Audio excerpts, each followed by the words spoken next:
ఒక్కరోజు మొగుడు గారు నా మాటని కాదనకుండా వచ్చినందుకు చాలా చాలా థ్యాంక్స్ అండి. ఈ మాట వినడానికి చాలా ఇబ్బందిగా ఉంది. ఇబ్బందిగా ఉన్నా వాస్తవం అయితే అదే కదా, అందుకే మీరు భరించక తప్పదు. నేను కేవలం మా అమ్మ కోసం వచ్చాను, అంతేగాని నాకు ఇంకా ఏ స్పెషల్ ఇంట్రెస్ట్ లేవు. ఎలా అయితే ఏముంది, తమరొచ్చారు అదే సంతోషం. అయితే నాదొక చిన్న విన్నపం.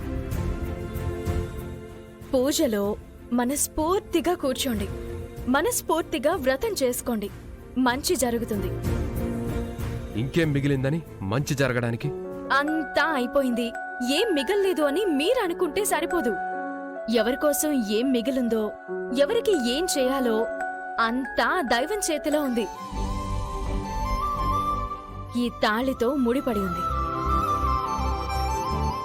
ఇది కేవలం ఓ బంగారు ఆభరణం అయ్యుంటే దీనికి మహిమలు ఉండేవి కావు. కాని ఇదొక పరమ పవిత్రమైన తాళి. దీనికి ముల్లోకాలను శాసించగల శక్తి ఉంటుంది. ఎందుకంటే దీని మీద ముక్కోటి దేవతల ఆశీర్వాదం ఉంటుంది.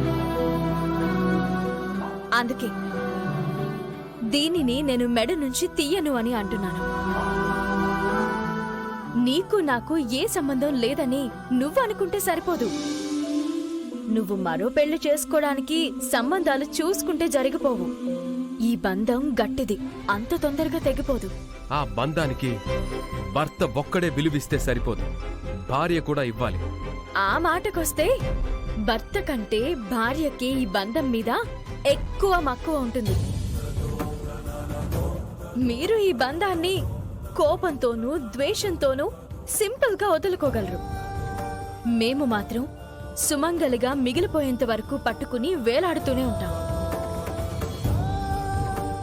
ఈ సూత్రాలను గుండెల మీద వేలాడదీసుకునే ఉంటాం. ఇక వెళ్దాం. తొందరలో నీకు మంచి ఉద్యోగం రావాలని నేను మనస్ఫూర్తిగా అమ్మవారిని వేడుకున్నాను. నీకంతా మంచి జరుగుతుంది. పద.